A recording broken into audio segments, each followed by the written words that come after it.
Alors, quand est-ce qu'on démarre? Qui démarre? Sébastien, c'est Sébastien qui démarre le... Sébastien, c'est vous qui démarrez? Ça y est, c'est démarré. C'est démarré. Oui. Ok. Donc, les gens en ligne nous voient. Bonjour.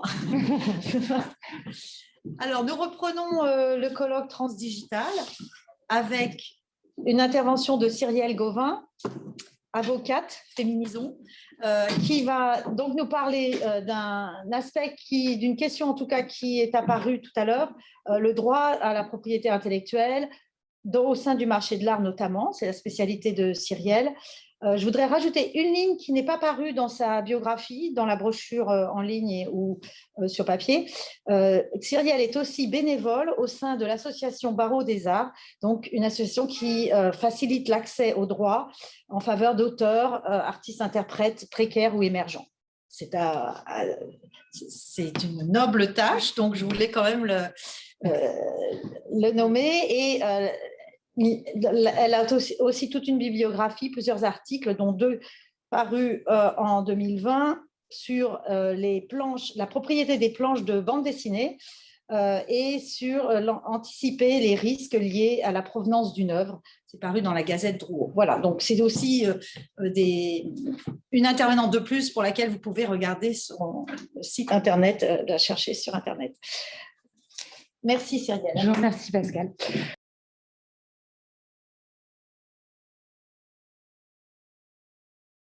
Alors bonjour à toutes et à tous. Je vais vous parler aujourd'hui de la digitalisation des musées et des enjeux en matière de droit d'auteur. Alors, comme vous le savez, la fermeture des lieux recevant du public considérés comme non indispensables à la vie du pays a été plusieurs fois décidée. Afin d'assurer la poursuite de leurs activités, les acteurs, et notamment ceux du marché de l'art, ont été contraints de revoir leur politique de fonctionnement et de mettre en place des stratégies principalement orientées vers le digital. Alors, la digitalisation des activités, principalement donc de ces acteurs, est un phénomène qui existait déjà bien avant la crise, mais qui s'est vu renforcé ou dont les pratiques se sont accélérées, notamment pour les musées.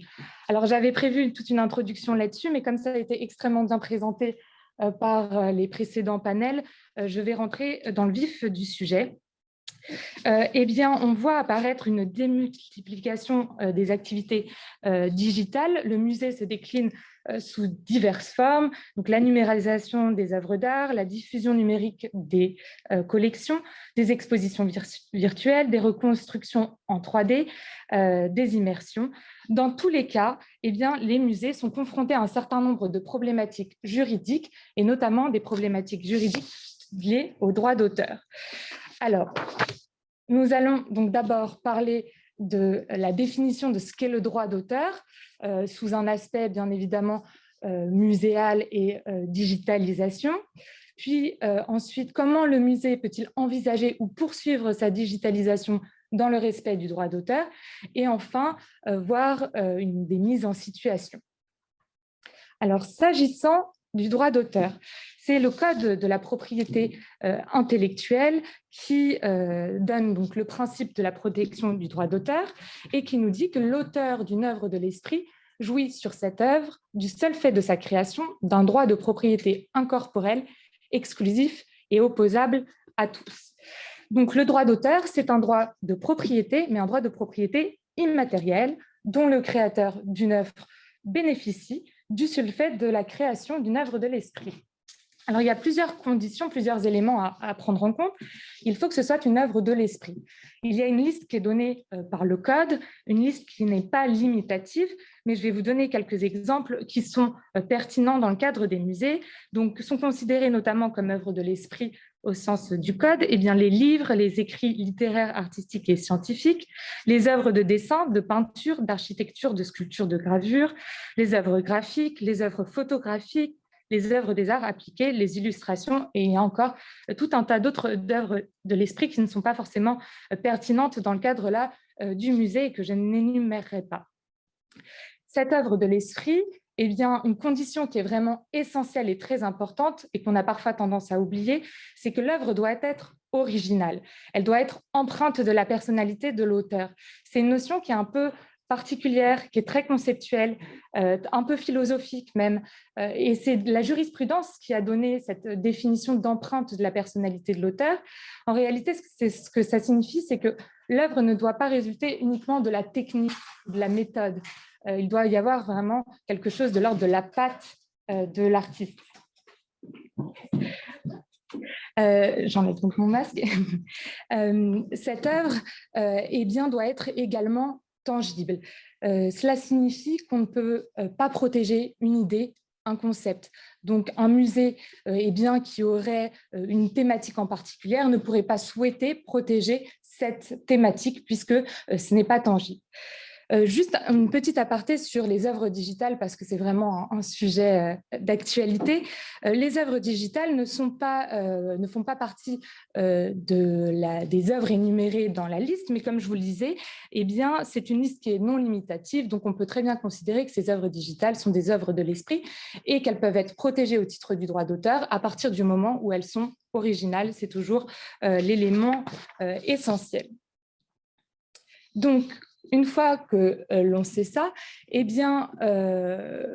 quel droit finalement l'auteur et puis les titulaires du droit d'auteur, parce que ce n'est pas seulement l'auteur artiste qui a ses droits, mais par la suite d'autres personnes, quelles sont les prérogatives qu'a une personne titulaire du droit d'auteur?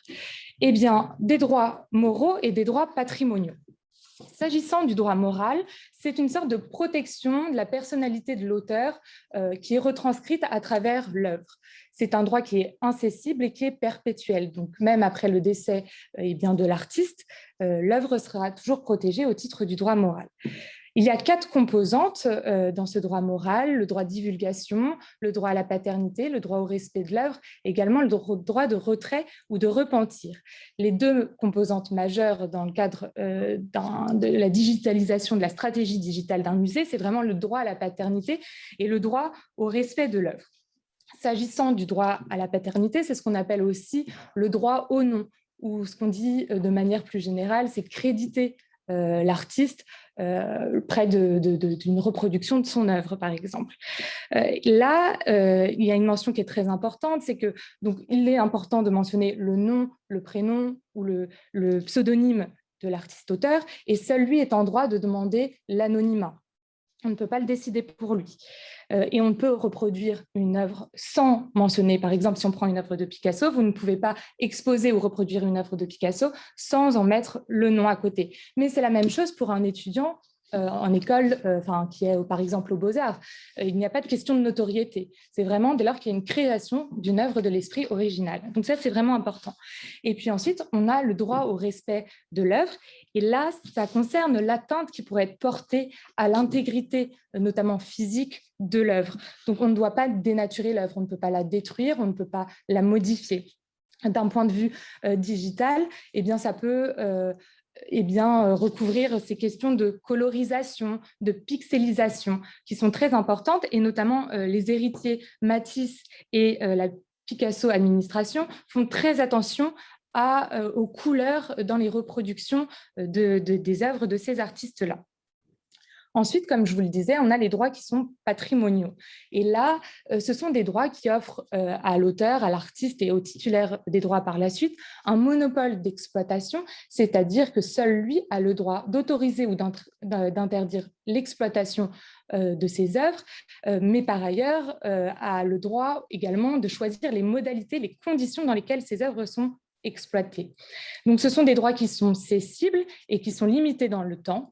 Donc, c'est toute la vie de l'artiste, plus 70 ans après sa mort.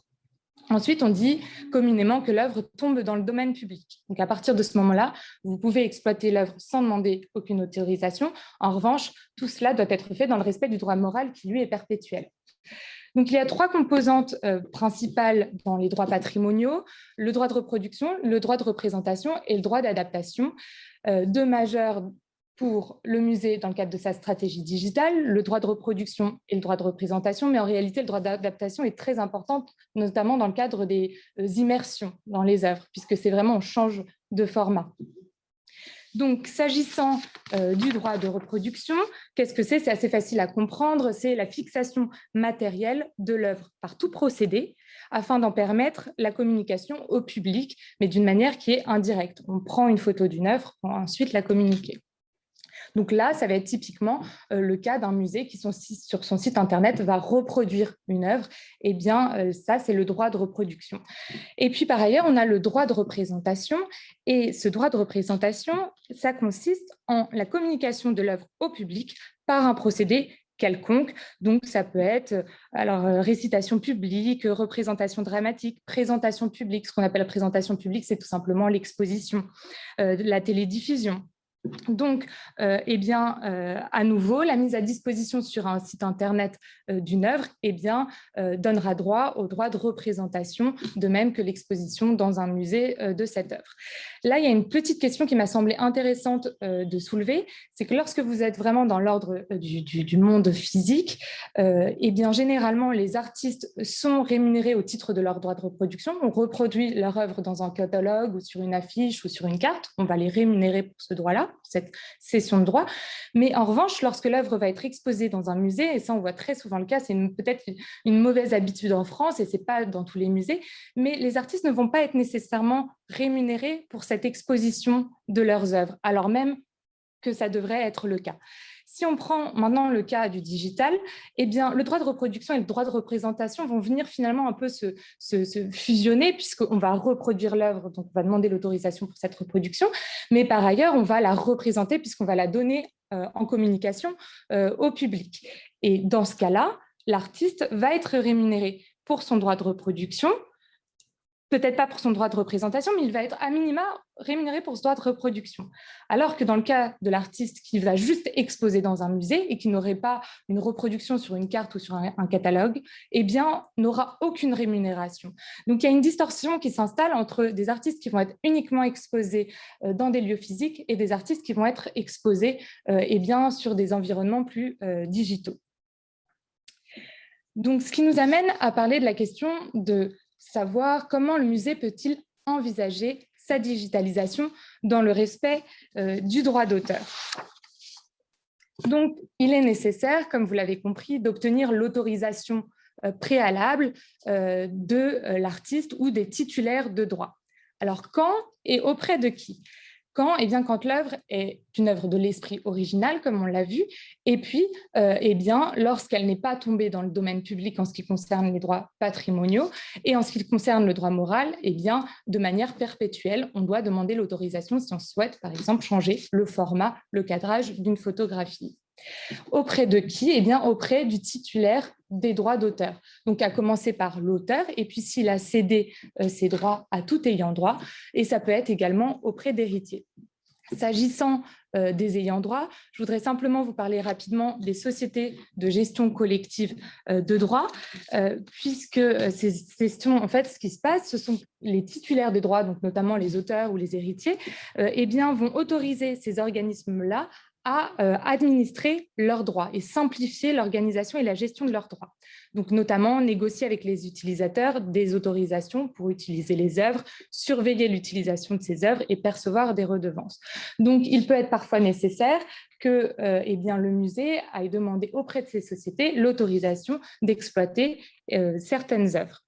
Donc, j'ai mis comme exemple la DAGP parce que c'est un des plus pertinents. Dans ce cas, la Société des auteurs dans les arts graphiques et plastiques. Mais bien évidemment, si vous commencez à intégrer une musique sur votre site internet, là, il faudra aller voir, par exemple, la SACEM. Donc, il y a des droits sur chaque création œuvre de l'esprit. Ce qui est intéressant, avec notamment la DAGP pour les musées, c'est la possibilité de conclure des contrats généraux qui vont permettre au musée non pas de demander à chaque fois en amont une autorisation préalable d'exploiter l'œuvre, mais plutôt de le faire sur une base déclarative, c'est-à-dire qu'ils vont utiliser l'œuvre et ensuite ils vont en informer la DAGP du fait de ce contrat. Alors, que doit contenir cette autorisation et ce qu'on appelle, nous, en droit, la cession des droits à cession des droits d'auteur? Les mentions doivent être extrêmement précises quant aux droits cédés et quant au domaine d'exploitation de ces droits cédés. Donc, les droits cédés, on les a vus, c'est notamment le droit de reproduction et le droit de représentation. Donc, ça peut être l'un, ça peut être l'autre, ça peut être les deux. S'agissant du domaine d'exploitation, la durée est très importante, le territoire également. Et pour le territoire, lorsqu'on est sur Internet, eh bien, le territoire qui doit être mentionné, c'est le monde. Il faut vraiment marquer cet élément-là, parce que sinon, il n'y aura pas de cession de droits pour Internet dans sa globalité. La destination et l'étendue, c'est très important. Et là, je tiens à préciser que les mentions doivent être très précises, c'est-à-dire qu'on doit vraiment donner tous les types d'utilisation envisagés, tous les supports, les modes de diffusion. Donc, est-ce que ça va être reproduit sur une application, sur Instagram, sur n'importe quel réseau social. Voilà. Donc, il faut vraiment être très précis sur ces éléments-là. Et puis, par ailleurs, préciser la rémunération. La session peut être faite à titre gratuit, il n'y a pas de souci. Il faut simplement que ce soit précisé bien, dans cette autorisation. Et l'absence d'autorisation entraîne la violation des droits d'auteur et potentiellement des poursuites, soit en contrefaçon de droits d'auteur pour les droits patrimoniaux et éventuellement pour des atteintes portées aux droits moraux. Alors, des mises en situation, là, j'ai pris un exemple qui est très simple, qui est dans le cadre d'un musée et de sa collection et des œuvres qui lui appartiennent en quelque sorte. Il faut faire très attention parce que le droit de propriété matérielle et le droit d'auteur, ce sont des choses très différentes, puisque le droit de propriété matérielle, eh bien, vous êtes propriétaire, vous possédez quelque chose de matériel, le support. Le droit d'auteur, c'est aussi un droit de propriété, mais un droit de propriété qui est immatériel, qui est intellectuel. Et donc, ce n'est pas parce que il y a un principe d'indépendance qui fait que ce n'est pas parce que vous êtes propriétaire bien, du support de l'œuvre, du tableau, par exemple, que vous en êtes titulaire également des droits d'auteur. Donc, il faut bien veiller à demander toutes les autorisations.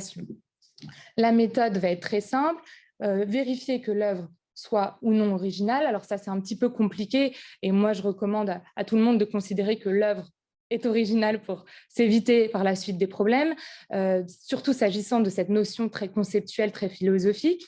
Ensuite, on vérifie si l'œuvre est tombée ou non dans le domaine public et quelle exploitation en est souhaitée de l'œuvre, parce que même si elle est tombée dans le domaine public, à nouveau, il peut y avoir atteinte au droit moral. Et puis, par la suite, demander des autorisations.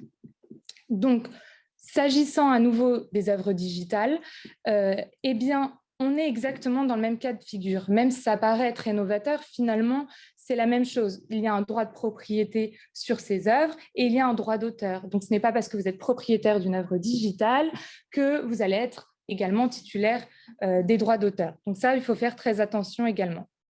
Et ensuite, on a tout un tas d'autres œuvres de l'esprit. Alors, c'est un peu compliqué parce qu'on a un temps imparti, mais qui peuvent faire l'objet de droits d'auteur et pour lesquels il faut faire très attention. Alors, ça passe déjà tout simplement par la reproduction de l'œuvre dont le musée est propriétaire ou va être dépositaire dans le cas d'un prêt, par exemple. Il y a plusieurs couches de droits d'auteur pour une même exploitation d'une même œuvre. Donc j'ai pris deux exemples, la photographie de l'œuvre originale et la vidéo de l'œuvre originale. Qu'est-ce que ça signifie? Ça signifie que si vous voulez montrer une œuvre sur votre site Internet, eh bien, il va falloir aller demander l'autorisation de l'auteur qui a créé l'œuvre, par exemple la sculpture, mais également l'autorisation de la personne, de l'auteur de la photographie. Parce que ce sont deux éléments, deux œuvres de l'esprit distinctes, avec chacune potentiellement une originalité donnant droit au droit d'auteur. Donc, il faut faire très attention à ça, tant pour la photographie que la vidéo. Après, la photographie, d'un point de vue jurisprudentiel, quand vous faites juste une photographie sur un fond blanc d'une œuvre juste en 2 dimensions, on peut se demander où est l'originalité. On considère d'ailleurs, la jurisprudence est de plus en plus importante sur ce sujet et considère que finalement, c'est juste une mise en œuvre technique. On prend une photo de l'œuvre basique, il n'y a pas un apport, une empreinte de l'auteur. Donc ça, c'est pour la reproduction des œuvres en tant que telles. Mais il y a aussi d'autres exemples. Alors, j'ai mis des exemples comme ça, mais c'est pour vous donner une idée. Par exemple, les cartels. Si on prend une œuvre sur un site Internet accompagnée de ces informations, est-ce que ça, c'est protégé au titre du droit d'auteur? Eh bien, de manière stricte, la réponse est négative, puisque c'est vraiment descriptif, objectif, qu'il n'y a pas d'apport en tant que tel. En revanche, si on prend les notes ou les préambules d'exposition, tous les écrits qui peuvent accompagner cette exposition, par exemple virtuelle, eh bien, si par exemple on a demandé à un historien de l'art de rédiger, si ce texte est original, eh bien, on considérera que cet historien de l'art a des droits d'auteur sur ce texte et on devra lui demander l'autorisation de pouvoir publier sur notre exposition virtuelle ces éléments. La scénographie, c'est également quelque chose de très intéressant, notamment aussi dans le cadre des œuvres en immersion. La scénographie, c'est pareil. À partir du moment où la conception est originale, la mise en scène, la disposition des éléments, et je ne parle pas seulement d'un point de vue physique, mais également virtuel, on considérera que c'est original et que donc ça fait droit au droit d'auteur. Et ensuite, à chaque fois, c'est la même méthodologie ensuite qui s'applique pour savoir si oui ou non on doit demander des autorisations en fonction de l'exploitation et du domaine. Donc voilà, je sais qu'il y a plein d'autres thématiques, c'est un sujet qui est très vaste. J'ai surtout voulu apporter les enjeux principaux et les fondements du droit d'auteur parce que parfois les notions peuvent être un peu confuses, mais c'est vraiment pour montrer qu'il y a des enjeux très importants pour les musées, pour les institutions muséales dans le cadre de toute leur stratégie digitale. Merci. Merci Cyrielle. Je pense qu'il y a des questions, mais on va attendre la deuxième session et on réunira donc nos deux intervenantes pour poser des questions. J'ai moi-même beaucoup de questions. J'espère pouvoir y répondre à toutes. Donc, nous allons accueillir maintenant Gabrielle Thierry, notre artiste, j'ai envie de dire, puisqu'on parle beaucoup des secteurs art et culture, mais c'est la seule artiste pratiquante qui intervient. Quoique, on a un musicien un petit peu plus tard. Pardon. Gabrielle est à l'origine une ingénieure en intelligence artificielle qui se consacre à la peinture depuis 2002, qui est aussi présidente de l'association Renfer, un artiste maintenant décédé, mais qui a peint beaucoup de paysages, école de Paris. Donc, Gabrielle est ici pour nous présenter un projet qu'elle a lancé pendant la pandémie. Donc, elle n'a pas arrêté de créer elle-même, mais elle a ouvert ce processus de création au monde entier, on peut dire. Donc, Gabrielle, je vais vous laisser présenter le projet Dessine ta fenêtre. J'ai oublié de dire deux choses. Ça tombe bien, ça tombe très bien. Donc, Gabrielle est aussi spécialiste de synesthésie, donc la correspondance entre les sens. Pour prendre un raccourci, elle a notamment peint la musicalité des nymphéas, donc que Hélène Charbonnier nous a présenté dans son intervention. Je voulais aussi remercier Gabrielle pour avoir trouvé la photo de l'affiche, donc de cette artiste, plutôt architecte indienne du Gujarat, Prachi Banvalkar, donc qui nous a autorisé à utiliser son image. Ok.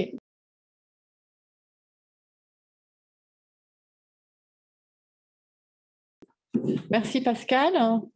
Donc voilà, je suis Gabrielle Thierry, artiste peintre, et il m'a semblé important pendant le confinement, je voudrais juste le mettre en...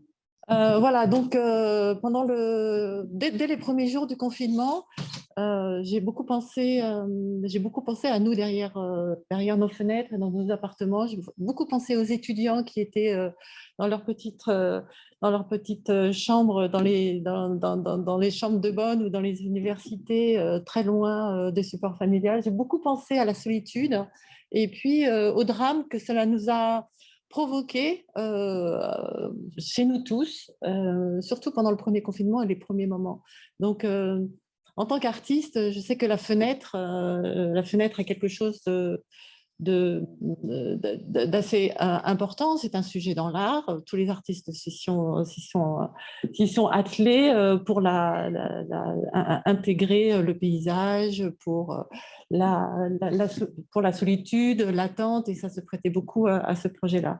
Donc, je vais vous expliquer, pas tout à fait le cœur du projet, mais comment a été possible de faire ce projet Dessine ta fenêtre pendant la période de confinement, sachant que moi, je ne suis ni une institution, ni je suis une simple artiste, et comment ça a été possible grâce aux réseaux sociaux. Donc, le début, c'est en mars 2020. Je vais vous expliquer le rôle du numérique et des réseaux sociaux. Et puis, cette proposition de l'exposition des Beaux-Arts, la cohue de la ville de Vannes, et faire une toute petite analyse des réseaux versus les musées quand on crée le projet. Donc, c'est complémentaire aux présentations qu'on a eues précédemment, où l'œuvre existe déjà, tandis que là, l'œuvre est en construction.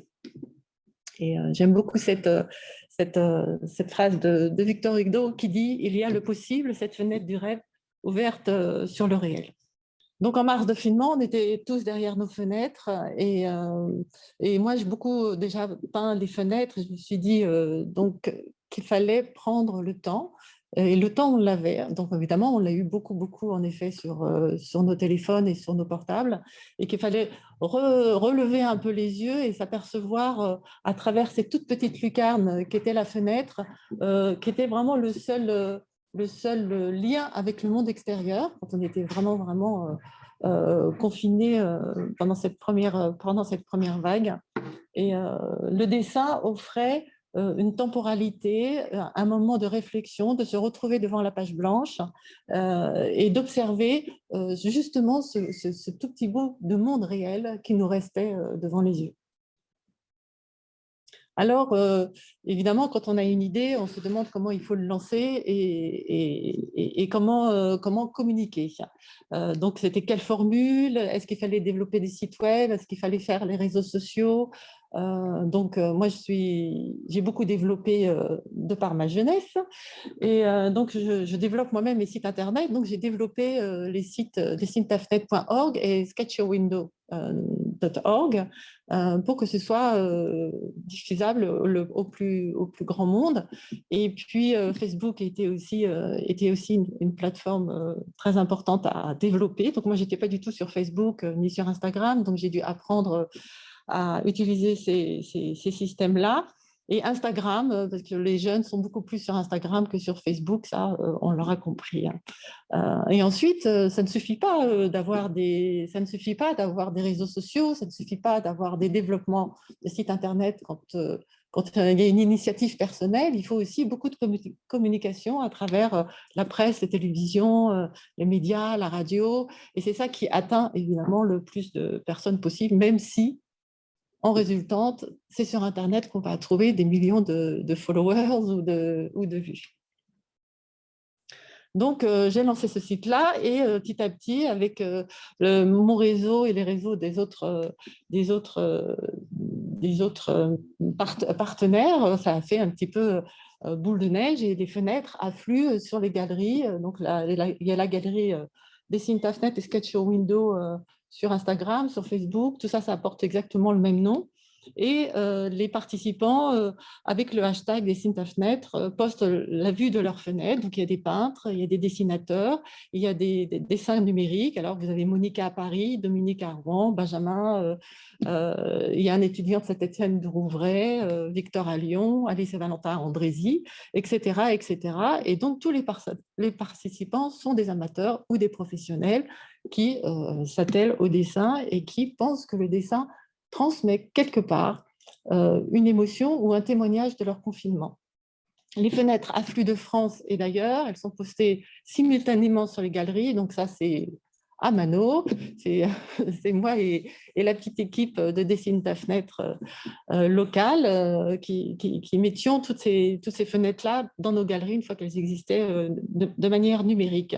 Donc, elles commencent à venir de l'étranger. Vous avez Rachesh à Prague, Livia à Marrakech, Elie à Varsovie, Anna à Moscou, Hugues à Londres, Victor à Lyon et Juan Léon à Barcelone. Et comme ça, les fenêtres se multiplient, donnant le témoignage de notre premier confinement, venu du monde entier. Là, parce qu'il y a quelque chose qui était vraiment unique, enfin, qui donnait cette universalité de notre condition face à l'épidémie, c'était notre vulnérabilité, pardon, notre attente et notre crainte et nos espoirs. Donc, tout passait par ce dessin de fenêtre-là. Donc, il y en a qui dessinent beaucoup, il y en a qui en font des carnets, il y en a qui font des dessins tous les jours. Et donc, ça commence à construire une bibliothèque comme ça de fenêtres du monde entier. Mais alors, cette idée de dessiner et de peindre sa fenêtre, c'est comme toutes les idées, elles volent dans les airs et il y en a qui lèvent le bras et qui l'attrapent. Et donc, il y a eu plusieurs personnes dans le monde qui ont eu cette idée de peindre ou de dessiner la fenêtre. Par exemple, le New York Times a demandé à 17 artistes de New York de peindre la vue de leur fenêtre. L'Institut du paysage de Cordoba, en Argentine, a lancé un projet aussi de paysage vu de sa fenêtre. Et puis, il y a d'autres entreprises, comme le cabinet d'architecture Somme, aux États-Unis, à New York ou à Chicago, parlons de Chicago, puisque nous y sommes un tout petit peu ici, qui avaient proposé à tous ces architectes qui ne pouvaient pas bouger de dessiner la vue de leur fenêtre. Donc là, vous avez le visuel de l'Institut Paysage de Cordoba, qui m'avait invité d'ailleurs à participer à leur jury pour décerner les prix de leur concours. Là, c'est le cabinet Somme de New York, avec une vision de Chicago, justement, et quelques dessins qui viennent de Londres, d'Auckland aux États-Unis, et puis Andrew à Manhattan.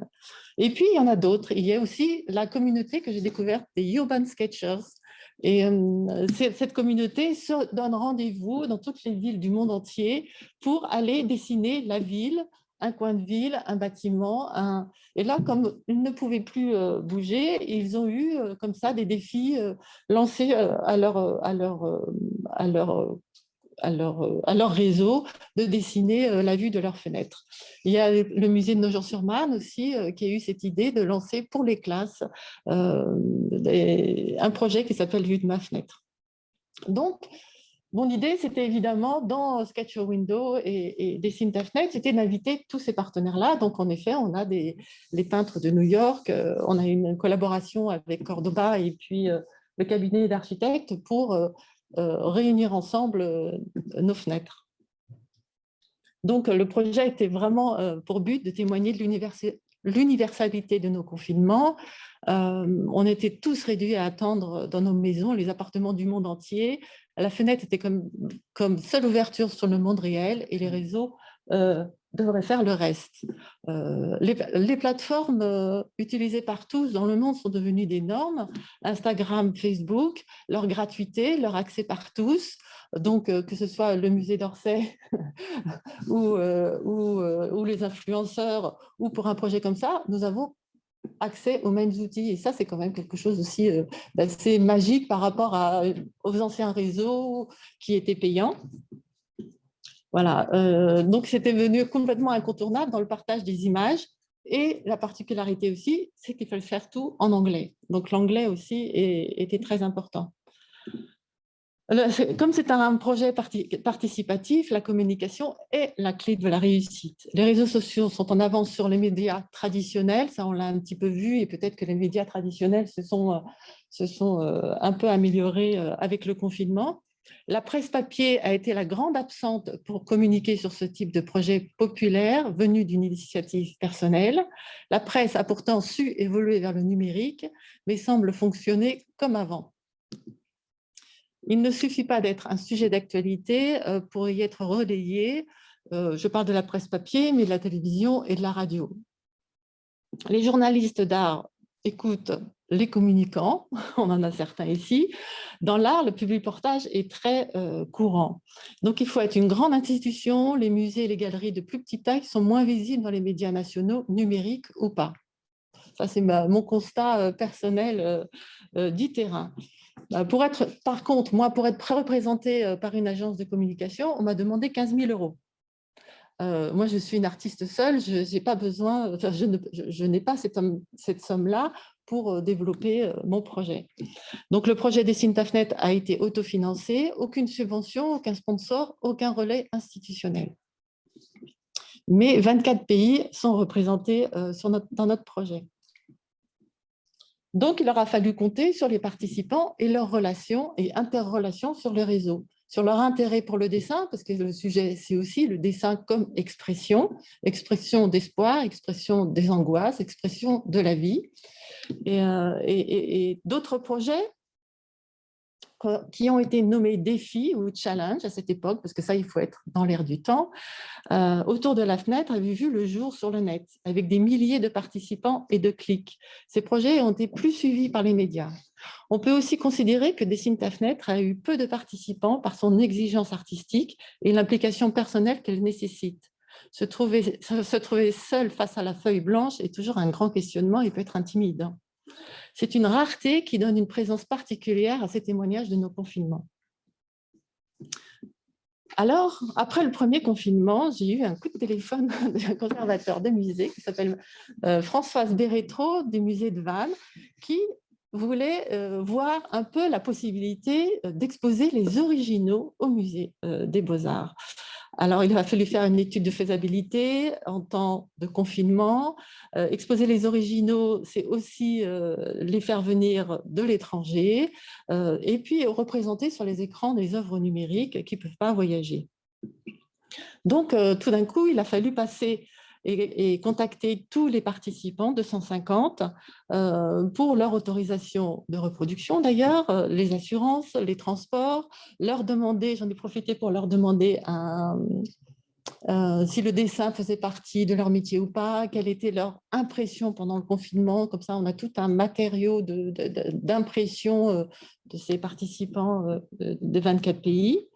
Et quand il a été décidé de faire cette exposition, on a demandé à chaque participant de prendre sur eux pour envoyer les originaux. Et ensuite, une fois que les originaux étaient au musée, ils étaient assurés, ils seront renvoyés, etc. Alors, la complication dans cette période de confinement, c'est le transport. C'est le transport, ce sont aussi dans certains pays des problèmes politiques qui fait que l'envoi d'œuvres n'a pas été possible. Il y a certaines œuvres, comme celle d'Amérique du Sud, a mis 2 mois à arriver au musée. Donc, il y a eu vraiment cette problématique et ce risque pour un musée de ne pas voir ses œuvres arriver.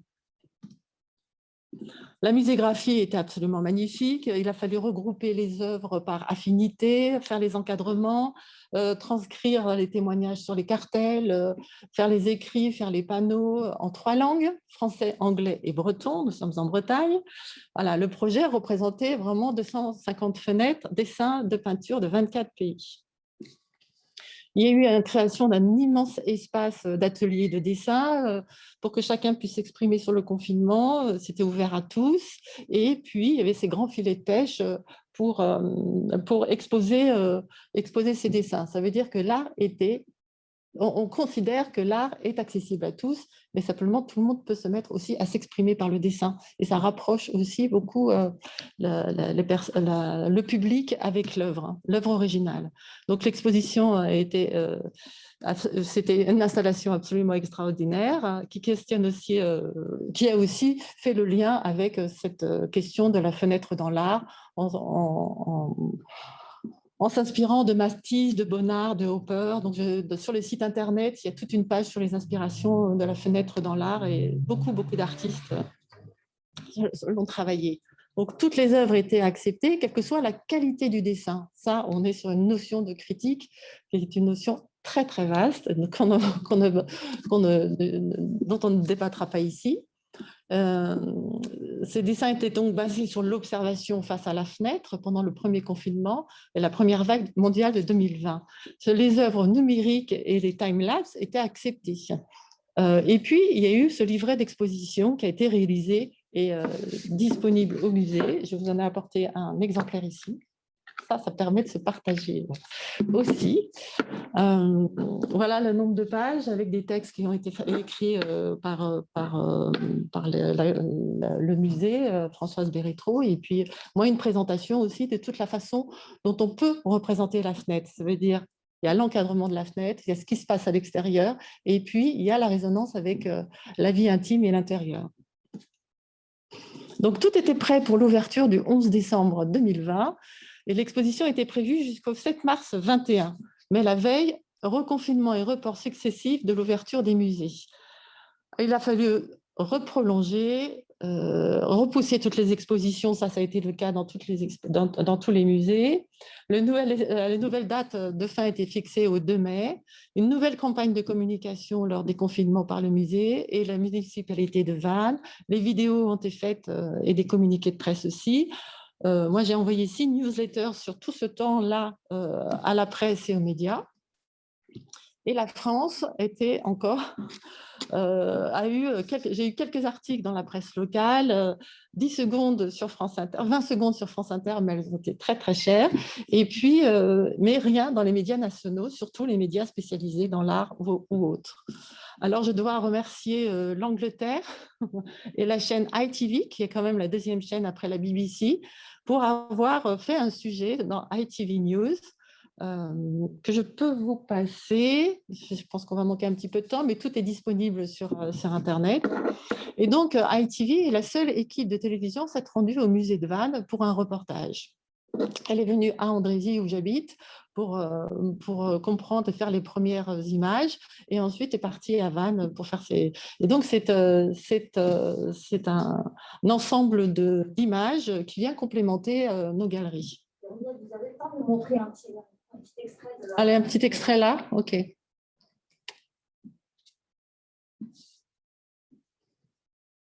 Are going to be displayed in a museum, hopefully one we can visit before too long.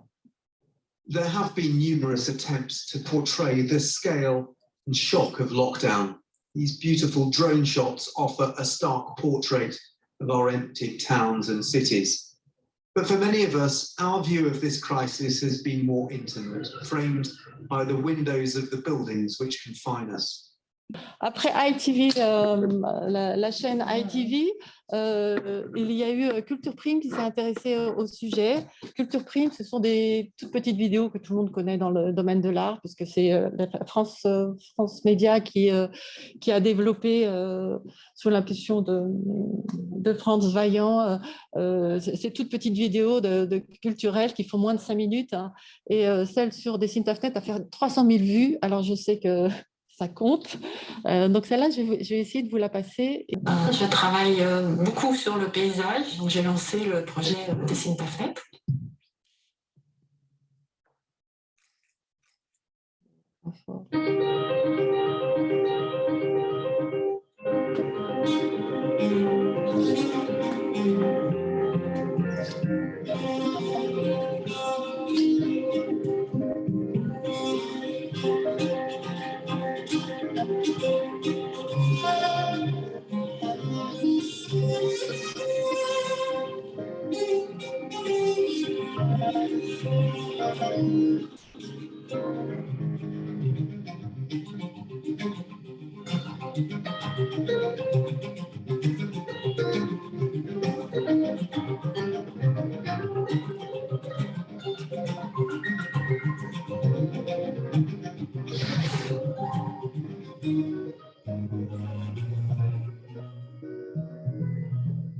J'ai tout de suite pensé que la fenêtre pouvait être un lieu d'expression et je me suis dit que peut-être ce serait intéressant de voir comment les personnes pouvaient interpréter la vue de leur fenêtre.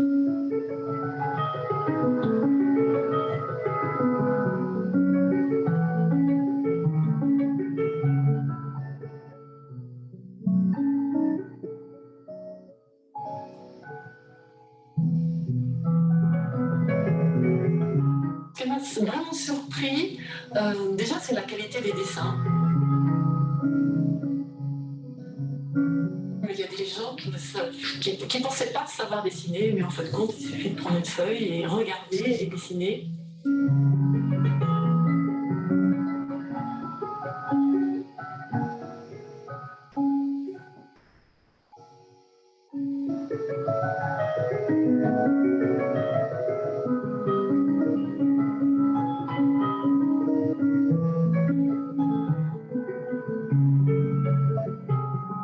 On a découvert énormément de choses à travers cette fenêtre que pourtant nous regardons tous les jours.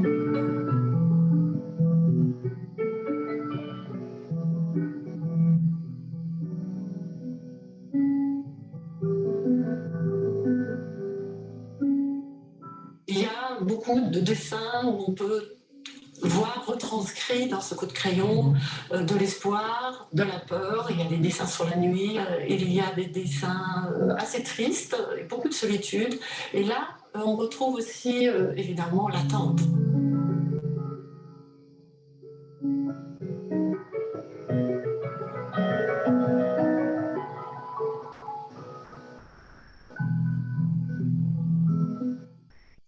Quand vous envoyez une image et que vous le voyez sur votre téléphone, sur Instagram ou sur Facebook, et ensuite que vous voyez l'œuvre pour de vrai, c'est pour ça que j'espère vraiment que les musées vont ouvrir, il y a vraiment beaucoup plus de choses à découvrir sur un vrai tableau que sur la reproduction d'un tableau.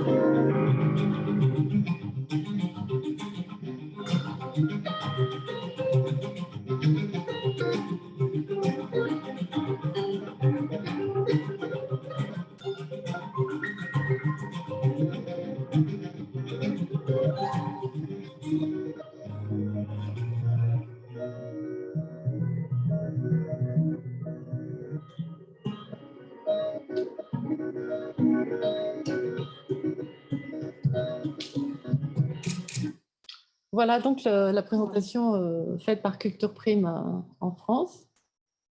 Donc là, il va falloir refermer. Voilà. Donc en France, Culture Prime a fait cette vidéo. En Angleterre, Discovery Education, qui est une grande chaîne de programmes pour les écoles, 5000 écoles, ou 5000 classes plutôt, a proposé Dessine ta fenêtre, Sketch Your Window aux enfants des classes, avec une vidéo que je vous laisserai visiter aussi sur le site internet.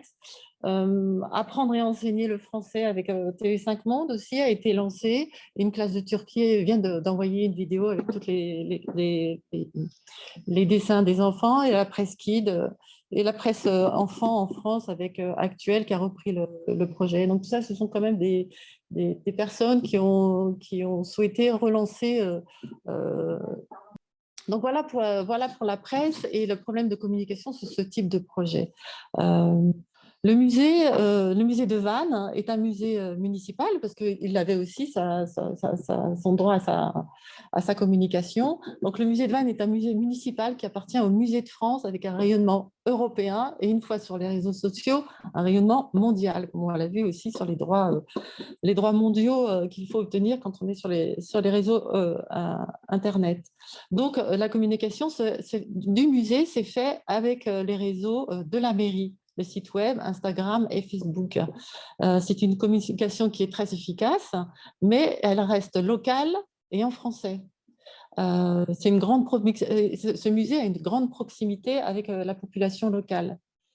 Ça, c'est pour, une fois que l'exposition est annulée, c'était pour continuer à faire vivre Dessine ta fenêtre et la magnifique installation qu'ils avaient faite.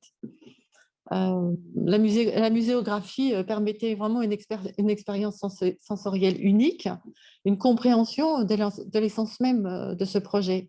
Le dessin pour témoigner, une pratique unique pour exprimer le sensible. Le livret d'exposition, en fait, va représenter, qui représente toute la démarche en complément des vidéos et des galeries. Maintenant, je voudrais peut-être juste faire réfléchir sur le livre versus les visites virtuelles.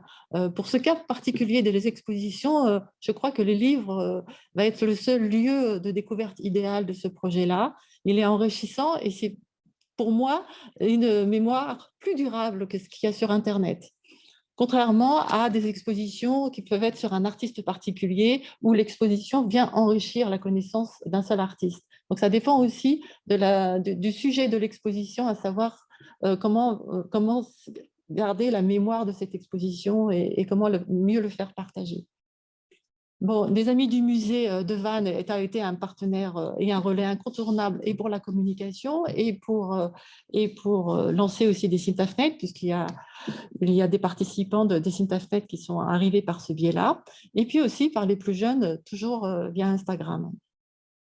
Alors, sans les réseaux sociaux, il n'y aurait pas eu de Dessine ta fenêtre. c'est clair. Bon, moi, un de mes rôles en tant que co-commissaire de cette exposition, c'était de communiquer, d'avoir tous les liens avec les participants, de faire la vie des réseaux sociaux. Donc, l'avantage avec ma participation, c'était la rapidité et l'indépendance. Je pouvais dire et exprimer ce que je pensais de cette exposition et de dynamiser aussi Dessine ta fenêtre et le faire aussi en anglais. J'étais un relais pour le musée, pour ce projet et j'avais développé la page exposition sur le site dessinetafenêtre.org ou sketchyourwindow.org. Voilà. Après 5 mois de fermeture de l'exposition Dessine ta fenêtre au musée de Vannes, l'exposition ne verra pas le jour. Et ça a été, elle a été décrochée. Les œuvres ont été renvoyées à leur auteur sans avoir été vues. C'est quand même très dommage pour une exposition sur le confinement d'avoir été confinée. J'explique tout dans la newsletter numéro 6 que vous pouvez voir sur le site internet. Heureusement, Madame Bérétro a souhaité ne pas quitter l'exposition comme ça et propose à la médiathèque de Vannes, au Palais des Arts, de reprendre une toute petite partie de cette exposition, parce qu'il n'y a plus la salle, il n'y a plus la grande salle des expositions, du 28 mai au 25 août au Palais des Arts. L'exposition va jouer la proximité. Les maisons de quartier se sont emparées du projet pour dessiner les fenêtres de la ville de Vannes. Voilà, donc aujourd'hui, chaque participant a reçu son original de fenêtre, a reçu un petit livret d'exposition, des photos de l'exposition et peut être à même de présenter le projet dans le monde entier. Donc, on essaye de le promouvoir dans d'autres pays. À suivre donc, et tout ça, ce sont des initiatives personnelles. Voilà. Et moi, à titre personnel, la semaine prochaine, je suis à la galerie Roanne de Saint-Laurent à Paris pour exposer mes tableaux, la couleur des sons, et dans le catalogue de la figuration à l'abstraction, il y aura une double page sur Dessine ta fenêtre, comme un certain nombre de pages aussi sur ma série des Nymphéas. Ça sera ma façon de continuer aussi ce projet qui vit encore sur les réseaux. Mais nous ne sommes plus confinés. Voilà. Je vais finir par cette map monde de fenêtres. Et de dire une simple image, si elle est nouvelle, ouvre un monde, vu des milliers de fenêtres de l'imaginaire, le monde est changeant. Gaston Bachelard.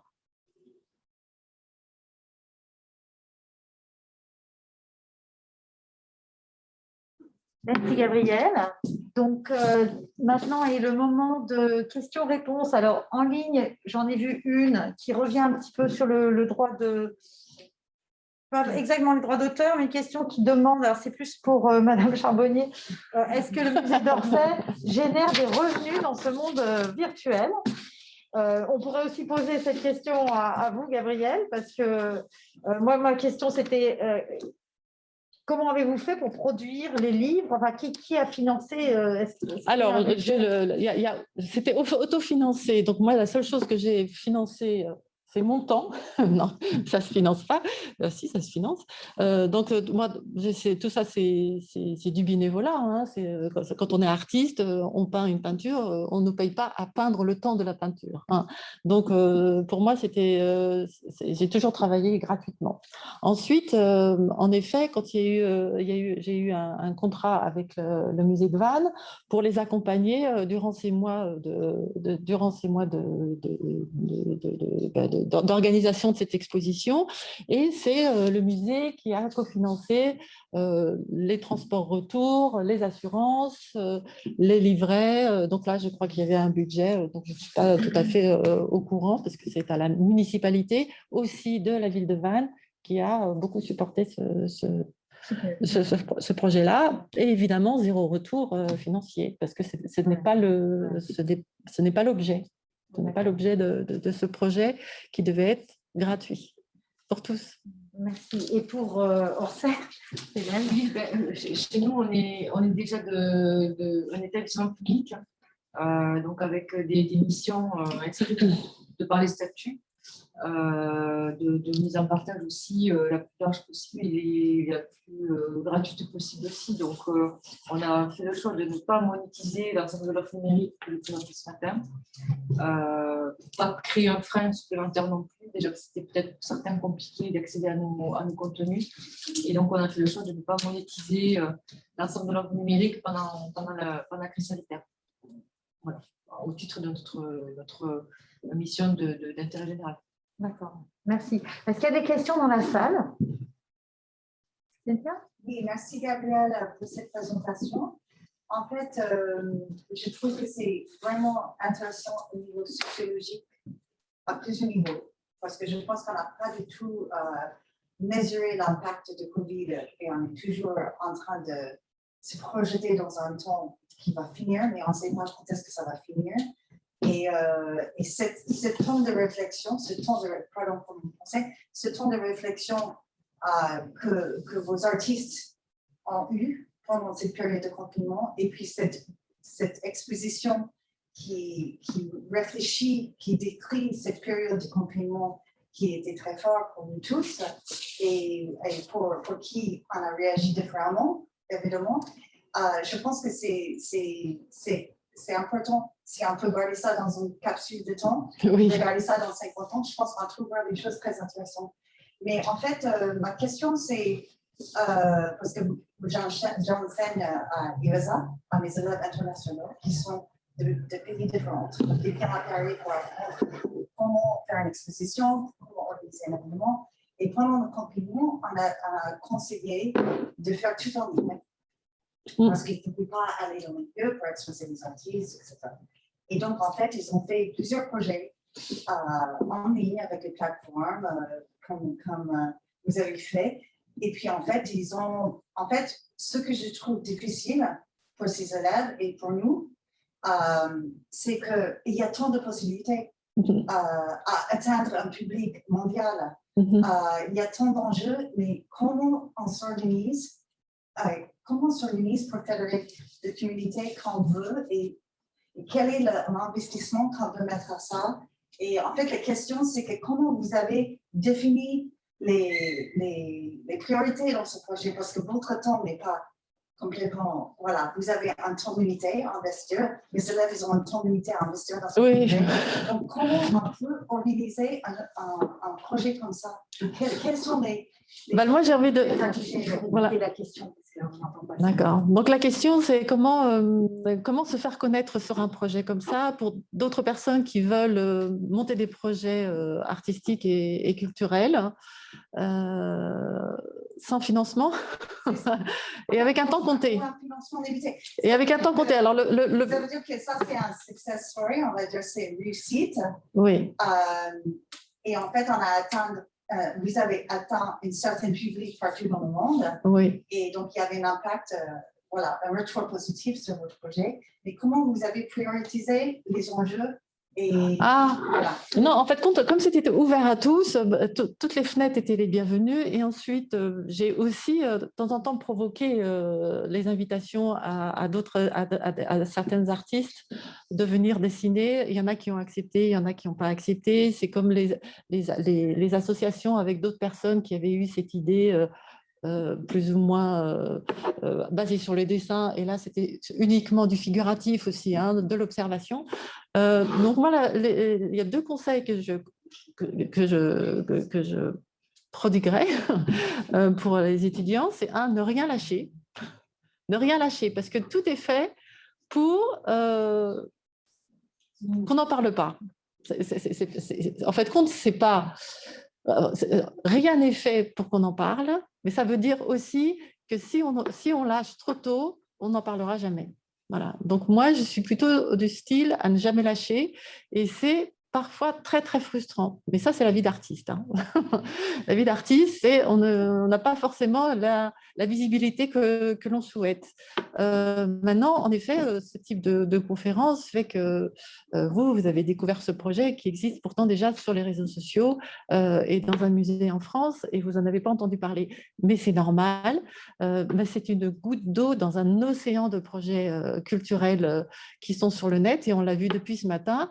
Il y a des vidéos partout. Il faut qu'elles fassent 1 minute, maintenant moins d'1 minute, et c'est des TikTok, alors que quand même, l'art, il faut quand même prendre un tout petit peu de temps pour réfléchir. Et c'était aussi le temps qui m'intéressait sur ce projet-là, c'est le temps de dessiner. Parce qu'évidemment, il y a eu des projets sur photographier votre fenêtre, c'est votre défi, inscrivez-vous sur le site, lancez la vue de votre fenêtre, ce qui nous faisait voyager aussi, mais d'une manière différente. Tandis que là, si on ne prend pas le temps dans l'art, on ne peut pas comprendre, on ne peut pas s'exprimer.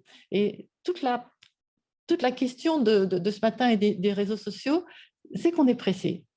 On est pressé, on fait des vidéos de 30 secondes, super, on a 25 000 followers, mais est-ce que c'est de l'art, ça? Ça, c'est simplement peut-être que de la communication, et en effet, c'est peut-être des petites étincelles qui vont faire venir le public à aller voir l'autoportrait de Van Gogh, mais je pense quand même que l'art, c'est dans la durée, et la durée, on a beaucoup de temps si on quitte un tout petit peu les écrans, et voilà. Et puis ensuite, c'est en effet, l'art n'est peut-être pas pour tous, moi je pense qu'il est pour tous, mais il faut simplement apprendre à regarder et à écouter. Voilà, c'est des choses qui se passent dans le temps. En tout cas, ne rien lâcher et tout faire en anglais et en français. Tout en faire en anglais de toute façon. Hein. Voilà. Merci.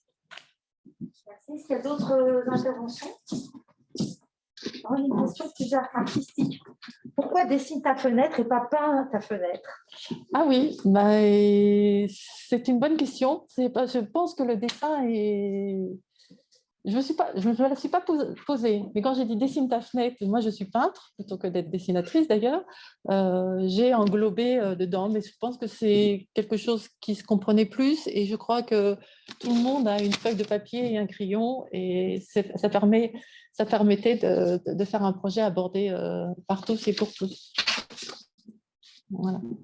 Merci. Et puis une question pour Cyrielle. Oui.